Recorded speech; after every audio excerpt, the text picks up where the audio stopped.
അല്ല എന്താ വേണോട്ടനും തട്ടുംപുറത്ത് അമ്മയും കൂടി? തട്ടുംപുറത്തമ്മയല്ല, മുണ്ടയ്ക്കലമ്മ. സോറി മുണ്ടയ്ക്കലമ്മേ. ഇവര് ഈയിടെയായി ഭക്തിമാർഗ, ഏത് നേരവും പുരാണ ഗ്രന്ഥങ്ങൾ വായിച്ചുകൊണ്ടിരിക്കണം. എന്നാലേ ഇവർക്ക് സമാധാനം കിട്ടുള്ളൂ. ഞാനൊരാശ്രമം തുടങ്ങാൻ പോവാ രുക്മിണി. ഓ ആണോ? ആഹാ, നല്ല കാര്യം. ആ വേണോട്ടാ, രാധമ്മയും പ്രിയൊക്കെ എവിടെ? അതെ, രുക്മിണിയുടെ മരുമോക്ക് വ്യാഖ്യൂൺ. അവര് ഉണ്ണിയപ്പം ഉണ്ടാക്കുക. പറ്റിയ അവസരം ഇത്. വിഷം എന്റെ മടിയിലുണ്ട്. ഉണ്ണിയപ്പത്തില് കലക്കി കൊടുക്കാം. ഞാനെന്നാ രാധമ്മയെ കണ്ടിട്ട് വരാം.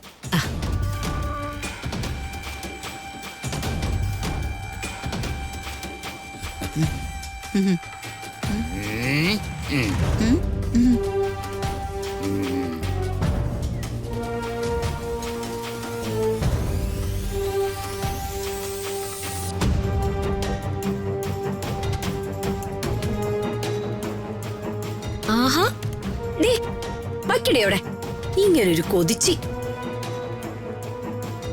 ആ രാധമ്മേ, വാ രുക്മിണി.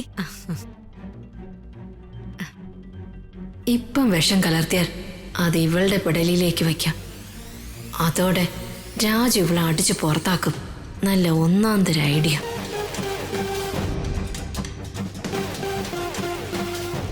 എന്താ രുക്മിണി ആലോചിക്കുന്നേ? ഒന്നുമില്ല. ഇത് ഉണ്ടാക്കി കഴിഞ്ഞല്ലോ. ഇതിലെങ്ങനെ ഞാൻ വിഷം കലർത്തും?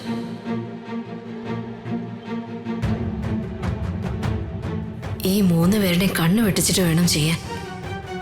എങ്ങനെ ചെയ്യും? രുക്മിണി, ഒരെണ്ണം കഴിച്ചു നോക്കിയിട്ട് അഭിപ്രായം പറയേ.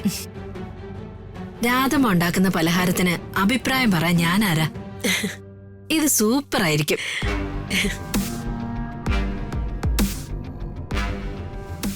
ഇതില് എന്റെ ലക്ഷ്യം നടക്കുമെന്ന് തോന്നുന്നില്ല. അല്ല രാധമ്മേ, അവൾക്ക് ഈ അമ്മായിയമ്മയുടെ പലഹാരമൊന്നും വേണ്ടേ? അത് രുക്മിണി അവളോട് ചോദിക്കാഞ്ഞിട്ടല്ലേ? അത് ശരിയാ. എന്റെ മകനെ ഞാൻ തിരിച്ചു വിളിക്കാൻ ശ്രമിച്ചു. അതെങ്ങനെയാ? അവനൊന്നും മയപ്പെടണ്ടേ രാധമ്മേ? സ്നേഹത്തില് വിളിച്ചാൽ മതി രുക്മിണി. അവര് 2 പേരും വരും. അങ്ങനെ 2 പേരെയും കൂടി ഞാൻ വരുത്തത്തില്ല. അവനെ ഞാൻ വരുത്തും. അവന് വേറെ കല്യാണവും കഴിപ്പിച്ചു കൊടുക്കും. എന്നാ പിന്നെ നിങ്ങൾ എല്ലാരും കൂടെ നിക്ക്. ഞാൻ ഈ കാര്യങ്ങളൊക്കെ ഒന്ന് അന്വേഷിക്കാൻ വന്നതാ. രുക്മിണി എന്റെ ഉണ്ണിയപ്പം തന്നായിക്കട്ടെ, രമ്യക്ക് കൊടുക്കാലോ. അയ്യോ, അതൊന്നും വേണ്ട.